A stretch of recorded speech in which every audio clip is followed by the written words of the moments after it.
By far the most important thing today, not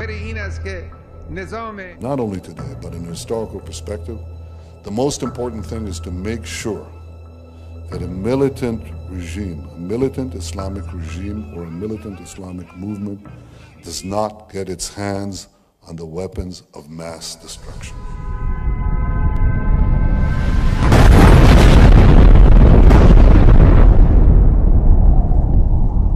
Missiles cloud Mideast skies over the Persian Gulf.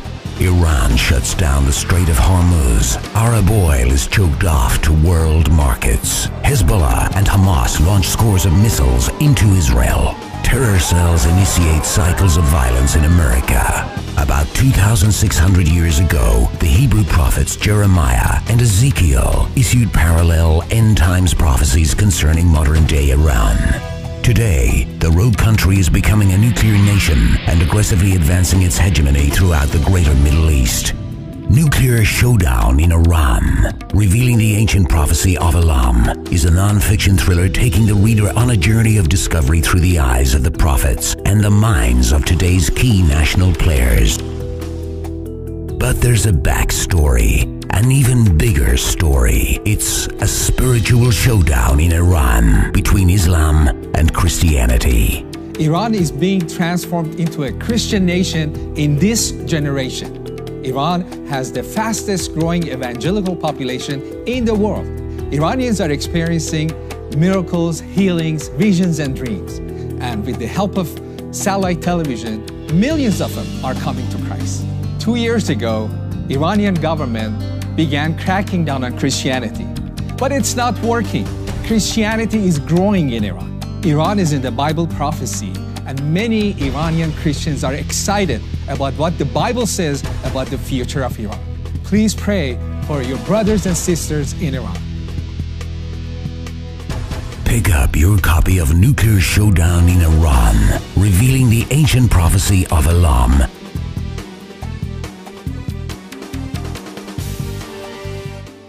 The video clip you've just seen illustrates the gravity of what's happening in the Middle East right now. You see the passion and concern on the face of Benjamin Netanyahu. You see the building crisis that's taking place over there right now. Well, sitting beside me is a man who has devoted considerable study to what's going on in the Middle East right now, and he's done it from a perspective that nobody else has. 2 books, Nuclear Showdown in Iran, Psalm 83, have encapsulated events in the Middle East, I think, as no other set of studies has.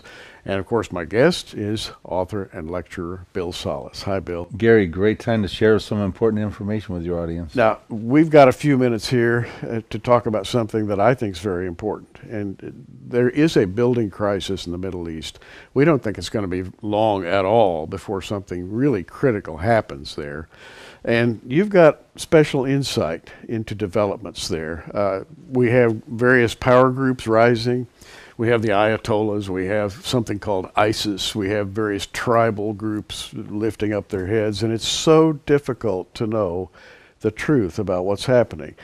You have a very special take on it based upon the study you put into to create your materials. So kind of fill us in on where you are in your mind. Well, I'd like to present your viewers with, it's a speculative scenario, but it's not that far-fetched is how I would talk about it.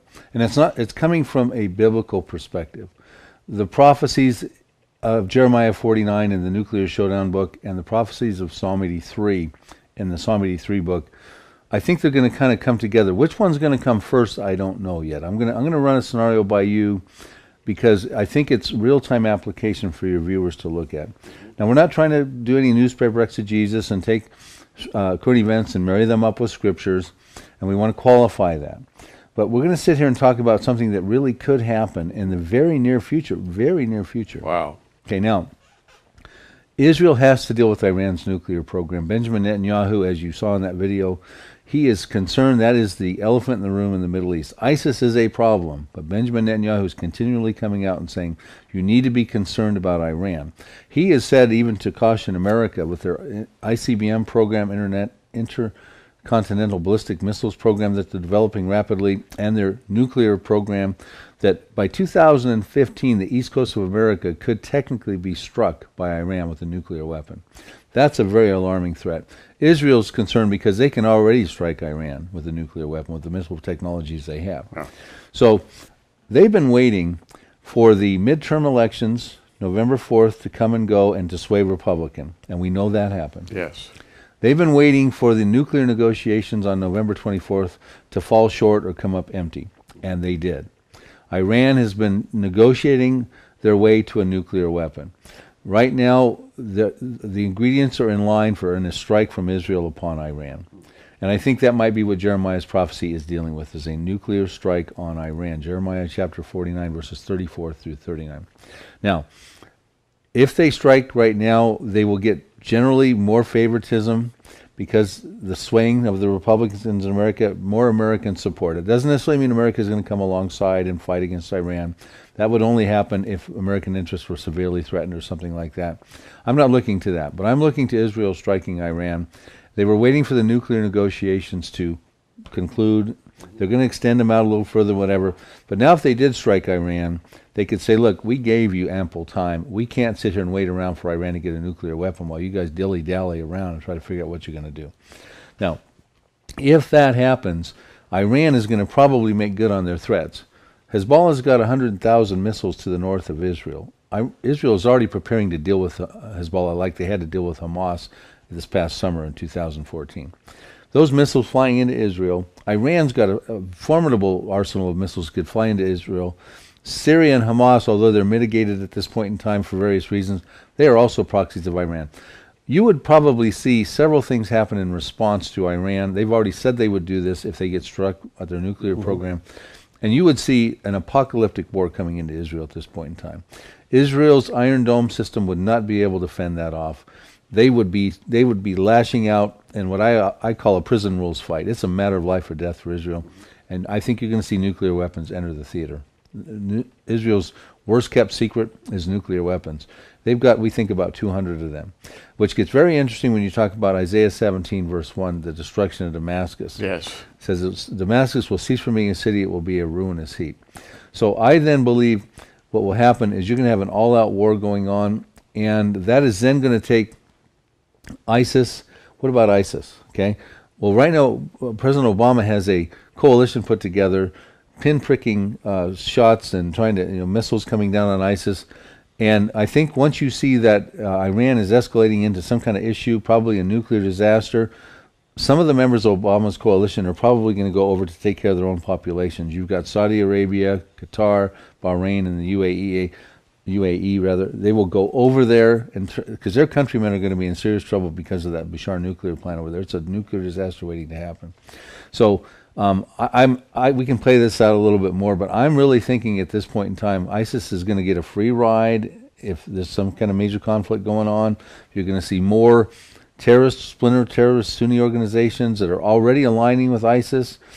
Matter of fact, the King of Jordan is over here while we're taping this right now, speaking to President Obama, and he is warning him of the very thing I'm telling you and your viewers right now, that the differences between the Al-Qaeda, the Hamas, and the other terrorist organizations that are Sunni and ISIS are minuscule.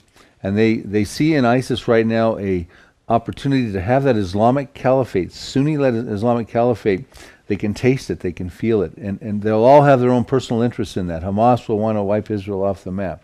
Al-Qaeda will want to have their say-so in this whole power struggle. But we're going to see, I believe, we're going to see them shed their differences and align with ISIS and ultimately unite with ISIS. And we're going to see, I think, at that point in time, the makings of a Psalm 83 confederacy, that Arab-Israeli conflict that ultimately comes against Israel to destroy them. A whole lot more to say about this, Gary, but any comments so far? And at some point, some kind of a nuclear catastrophe will have to break forth, as described in the Bible.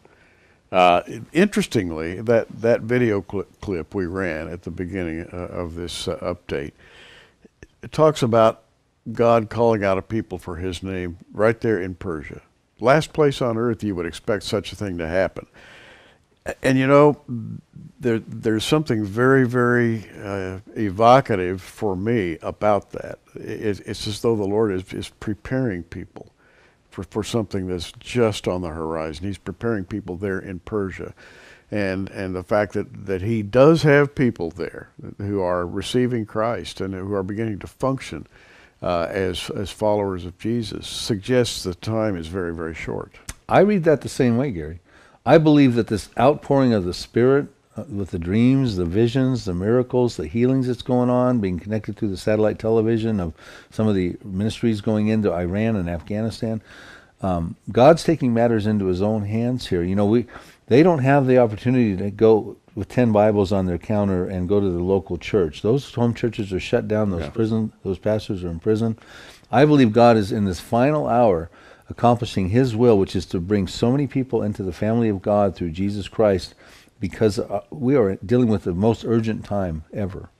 And ISIS is nothing more or less than a 100-year-old dream. Ever since the fall of the Ottoman Empire, it's a 100-year-old dream to reestablish the empire. And that's what's on their mind. You don't have to be a genius to figure that out. Although, I don't think they're going to have a happy ending. I don't think ISIS is really going to be able to do what they want to do. In fact, probably the exact opposite is going to happen.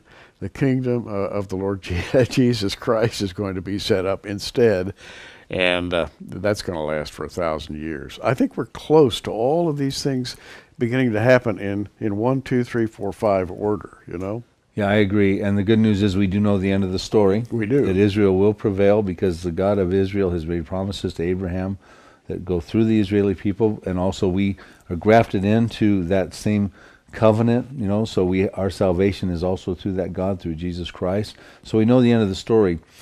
But, don't for a second think, dear viewer, that things are just going to tone down and the end of the story is going to happen overnight. Big things are happening in the Middle East right now, and they will affect your life. The Strait of Hormuz could be shut down, through which 30% of the world's oil comes through. That could happen immediately in the aftermath of a strike on Iran's nuclear program. Iran has said they will do that. That would affect your life. You could have a global economic crisis going on. I mean, the list could go on, Gary, but I do believe that the ISIS is a scenario that could fit into Psalm 83 if they continue to burgeon. And I do believe that Iran is in Jeremiah 49, verses 34 through 39, dealing with Elam. And, when the viewers are watching the news channels, mainstream news, these things are coming up more and more frequently, and they're getting the military and the geopolitical perspectives. But what you're going to offer with them, with these products here, is the biblical perspective of what you're seeing going on right now in the Middle East. Bill Salus, author of Nuclear Showdown in Iran, and before that, Psalm 83. Of course, we have Bill's books and DVDs right here on the Prophecy Watchers website. One click takes you right to them. Spend a little more time with Bill. Read his books. Take time to digest his ideas. And by the way, they're very well thought out, very detailed. And I think it's going to raise your eyebrows as to what's really happening in the Middle East today. Bill, always really good to talk to you. Come again as soon as you can. Thanks for having me, Gary. And thanks for joining us today on Prophecy Watchers. Keep watching, everybody.